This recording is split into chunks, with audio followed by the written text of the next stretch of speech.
Layoffs have swept the tech industry like a raging storm, and there's no sign of layoffs ever stopping this year.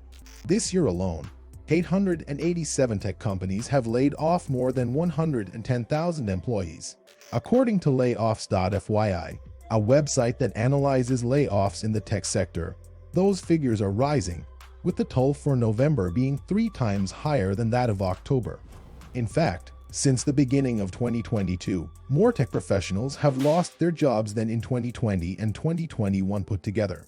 In a robust labor market overall, these layoffs are not an anomaly.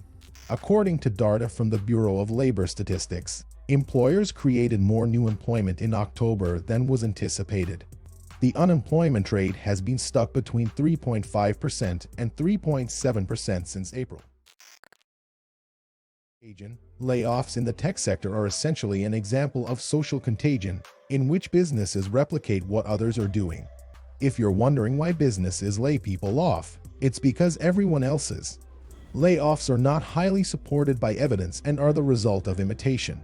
Most CEOs are aware that layoffs are ineffective and detrimental to both the company's and the employees' well-being.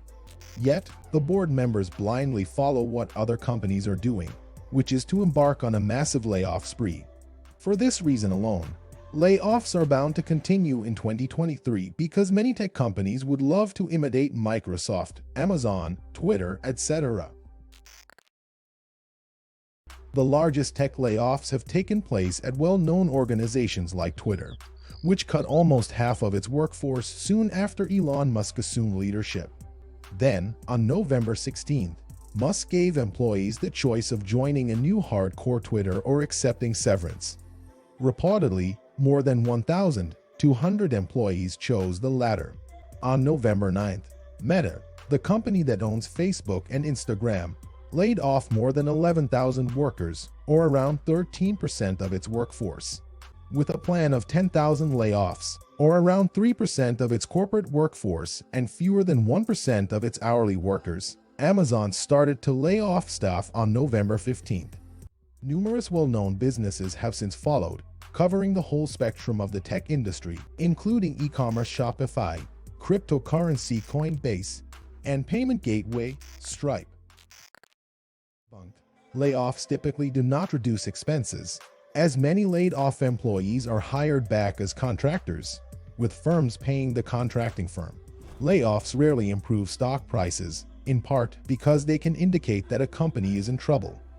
Layoffs do not enhance production. Layoffs do not address the underlying issue, which is frequently an inadequate strategy, a loss of market share, or a lack of revenue. Layoffs are fundamentally a lousy decision. Companies sometimes lay off workers who they have just recruited, usually with substantial recruitment bonuses. When the economy turns back in the next 12, 14, or 18 months, they will go back to the market and compete with the same companies to acquire people. That is laughable.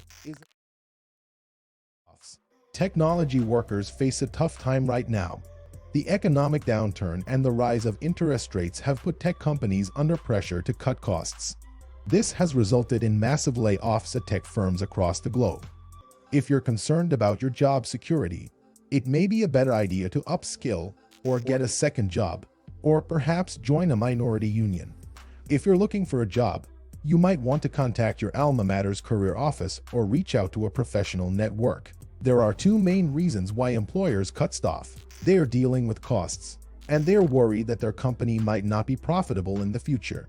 They might also be trying to keep up with the competition from a new generation of tech startups. In the United States, tens of thousands of tech workers have lost jobs in recent months, with many companies announcing plans to lay off more. For example, Twitter has laid off a quarter of its staff, and Amazon, Alphabet, Lyft, and Stripe have all cut employees. As tech workers look to protect their jobs, they may feel frustrated with the decisions made by their managers. Some managers use a discourse of market fundamentalism to persuade workers that the need for organized labor is unimportant.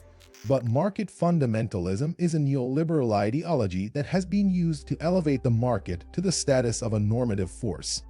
While this approach works for some tech firms, Others have found it to be counterproductive. Some workers have been able to turn the tables on their company by protesting its growth. However, these workers have limited protections from layoffs, and many companies still cut headcounts. Other layoffs are the result of external factors, such as high home prices and rising interest rates. These factors have led to a wave of pay cuts, which has pulled stock options under the table.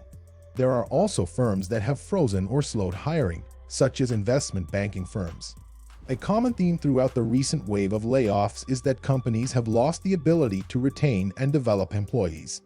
They have been forced to lower headcounts, reduce employee salaries, and cut R&D. As a result, these employees have less time to work on their own projects and train new employees.